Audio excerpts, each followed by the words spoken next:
Jake. Hello, Alex is here. And welcome back to the Movie Buff Reactions channel. Today we're going to be looking at the Nostalgia Critic's 2008 review, I believe, for Space Jam, in light of the new movie coming out that apparently has no connection to the original, but I figure, what the hell. Because the world was screaming for Space Jam 2. So definitely an oldie but a goodie review here today, so let's see what we got on tap. Let's see Michael Jordan hang out with the Looney Tunes. Hello, I'm the Nostalgia Critic. I remember it so you don't have to. You can see the VHS rip at the bottom. Looney Tunes. Who doesn't? They're funny, they're clever, they're unique, they're absolutely wonderful. And you want to know what else? I love basketball. Again, who doesn't? It's fun, it's intense. I agree, and I agree. It's also absolutely wonderful. However, you want to be sure to keep these two elements as far away from each other as humanly possible. And I agree. Because if you don't, you get fucking Space Jam! The worst piece of commercialized half-baked horseshit that ever hit them! Okay, alright, I apologize. I just really hate it when Hollywood takes not one, but two of the things that I hold so dear to me and poisons it with undiluted urine-filled backwash that I hate so much. So, with that said, let's take a look at how these two wonderful pastimes got transformed into the cinematic gang rape that lies before us. Strong words. You might be wondering how the hell did this idea even come about? Well, in the early 90s, Nike had a brilliant marketing plan for selling their hottest new item, Air Jordans. Obviously, they had Jordan on board, but they needed something else that would be sure to grab all the little kids' attention. So Nike made a deal with Warner Brothers to throw in characters like Bugs Bunny and Marvin the Martian into their commercials. What'd you expect? You on my foot? The ads were a huge hit, and soon Bugs Bunny and I remember the ads, they were good. Top marketing whores, sucking dick for Nike, McDonald's, toy moguls, and too many t-shirt companies to count. Gruesome, ain't it? After this big success, the marketing heads at Warner Brothers got an idea. What if we turn the commercial into a movie, thereby turning the movie into a commercial, thereby producing commercials for commercials? It's like every advertiser's wet dream, a perpetual marketing, money-making motion machine that has the ability to turn shit into gold. Oh, that's how it goes. And thus, Space Jam was born. The first film that was quite literally a commercial for a commercial for a commercial. But don't worry, they hide that fact very cleverly. Get your hands on, lace up your Nikes, Wayne grab your Knight. Wheaties and your Gatorade, we'll pick up a Big Mac on the window. Newman. Product But placement. still, a movie with two of America's most treasured icons was a pretty big deal. And we knew that the heads of Hollywood wouldn't just throw any crap together for their money-making prized possessions. So tell us then, what's the story? You see, these aliens come from outer space and they want to make us slaves in their theme park, so we challenge them to a basketball. Yep. But then they show up and they ain't so little, they're huge. We need to beat these guys, because they're talking about slavery. They're going to make us do stand-up comedy, the same jokes every night for all eternity. Plausible. But wild animals have been tried out to perform for a bunch of lowbrow, bug-eyed, fat-headed, humor-challenged aliens. Is it too late to get my money back? Okay, so the story Bugs was trying to get across starts off with Michael Jordan after he dropped out of the NBA. The first time he dropped out. We see him during those embarrassing years when he actually took up baseball instead of basketball. And that's not bad writing, that actually happened. Meanwhile, we travel to, outer space, where the evil ruler of a, theme park on the moon is looking for new attractions. So he sends his aliens to kidnap the Looney Tunes, who live in, the middle of the Earth, where the Looney Tunes retaliate by, challenging them to a basketball game. How High many times stakes. have we heard that story? We gotta get new agents. We're getting screwed. But before we even get to that, we have to watch dozens of scenes where Michael Jordan is interacting with his family. Smell it, yeah? Well, he went 2 for 5 and lost 32 points in his batting average. Yeah, so that puts him at like a 685 or something. Oh, come on. Can't you get to the Looney Tunes already? What do you think? I'm kind of boy. purple and gold myself. It goes better with my color. On second thought, go back to the boring family. Chicken one. Chicken and collard greens. Good. On second thought, go back to the Looney Tunes. Oh boy. Is the 700 Club on? I touch it never ends. Judging by those clips, you may have noticed the first problem with this movie. The Looney Tunes aren't funny. They're rude, loud, and obnoxiously annoying, but they're certainly not funny. In fact, the writing for this movie is so horrible you almost wish the original Looney Tunes from the 50s could sit there and watch it. I will cheer these up. But still, a movie with two of America's most treasured icons was a pretty big deal. And we knew that the heads of Hollywood wouldn't just throw any crap together for their money-making prized possessions. So with that said, let's take a look at how these two wonderful pastimes got transformed into the cinematic gang rape that lies before us. Plausible. I don't want to go to school today. I nearly wet myself. Really? Very funny. Perfect The summarization. second problem you may have noticed with this movie is that Michael Jordan is not funny. He's dull, boring, and an incredibly bad actor, but he's certainly not funny.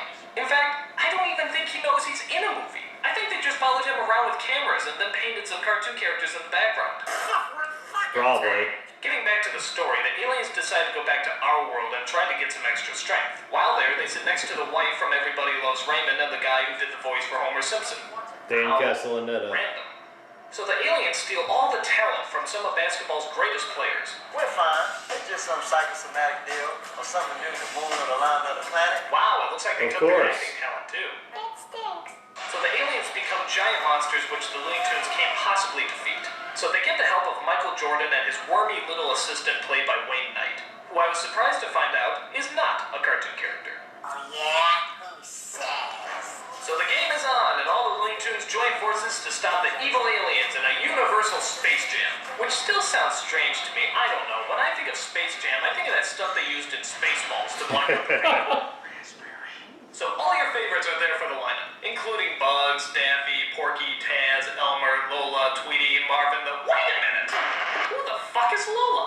Oh, wait, I remember, from the classic This is Lola gonna cartoons. be You one know, of with Doug's most well-known and bits. who the fuck's Lola?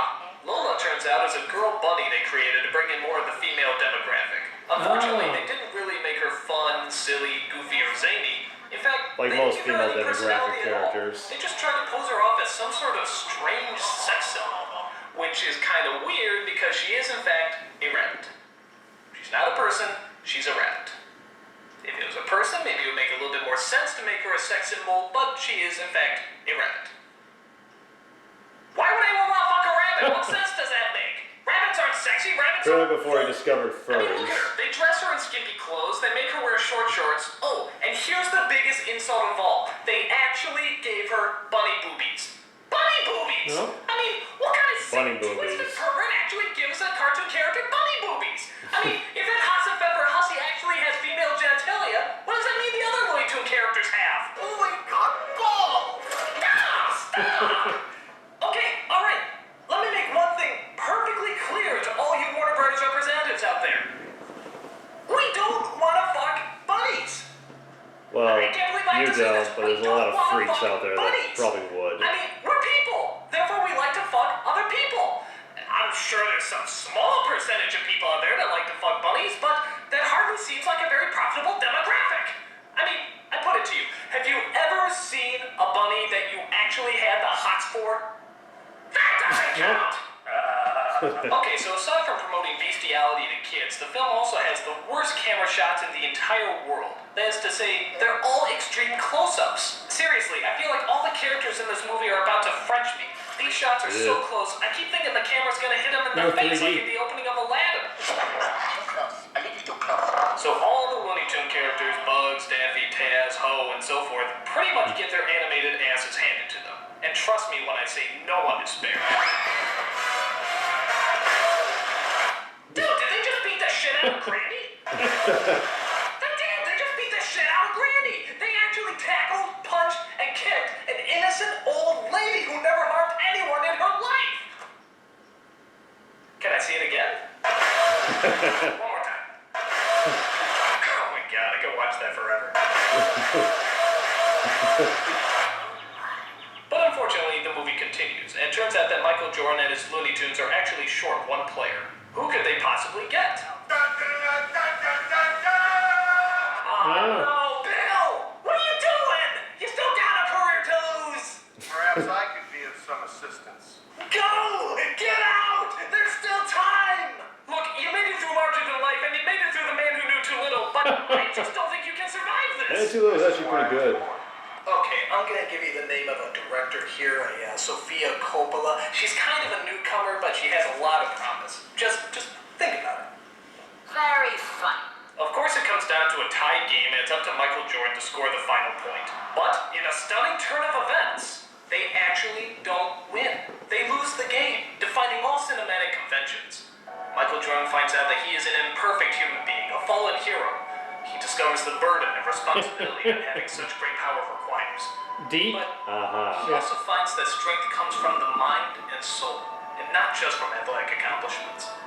Though not the happiest ending, the film teaches children that even in their darkest moments, you can always find unity in yourself. And that, my friend, is the essence of all mankind. Nah, just kidding. He makes the basket. Not this movie. So the Looney Tunes get Michael back home, give the players back their talent, and return to being their phenomenally unfunny selves. But Jordan still has one last thing to settle. Well, you know he doesn't play basketball anymore. You know he probably doesn't even have it anymore, guys. There's only one way to find out.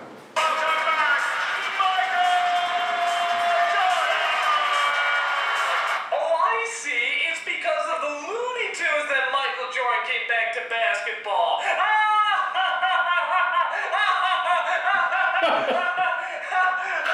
God, this movie sucks. I mean, what were they thinking? In what insane asylum could this movie possibly be considered good? And you want to know what the amazing thing is? This movie actually had 4 writers. 4 writers! And not one of them knew that they were writing intergalactic pig shit. I mean, can you imagine what the writing session with these 4 morons was like? I see aliens. I also see Michael Jordan being sucked down a golf hole to win a basketball game against Bugs Bunny. Actually, that explains a lot. That's it. We're out of here. I'm a Nostalgia Critic. I remember it, so you don't have to. God, what a bad movie.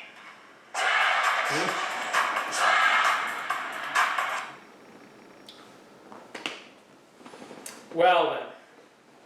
Bring back memories. Yes, and probably at the time I didn't think it was as terrible because, you know, when you're younger you give it a little, you know, little creative liberties, but it is terrible. And I remember at one point Doug commented that of all the basketball stars, Michael Jordan, Shaquille O'Neal, remember he was Kazam the Yes. Genie? He said out of all of them, the best basketball player turned actor he's ever seen is Dennis Rodman. Yeah, I have to give him credit for that. Although I think Space Jam better than Kazam. Yeah. I think probably if Kazam didn't exist at the time, I would have even been harder on Space Jam, but it does definitely not hold up well here in 2021. Joe Dante, who made Looney Tunes Back in Action, said I think one of his main goals of that film was to make a better Looney Tunes film than Space Jam, and he wasn't pleased with how his movie turned out due to studio interference, but he said, at least it's better than Space Jam. And you can definitely feel that this was right after, if I remember correctly, right after Mel Blanc died, and I just feel like this is, I agree with Nostalgia Critic that it sells out both things. It's not a good basketball movie, it's not a good Looney Tunes movie, it just doesn't have that soul that both of those entities could have, that potential, so. Yeah, as far as combining cartoons and live action go, this is no Roger Rabbit. No. And the Looney Tunes were basically just featured cameos in that film, but they were still used so much better than they are here.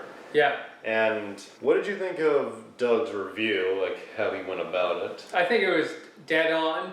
I think he nailed a lot of the important points about what makes this kind of a weaker film.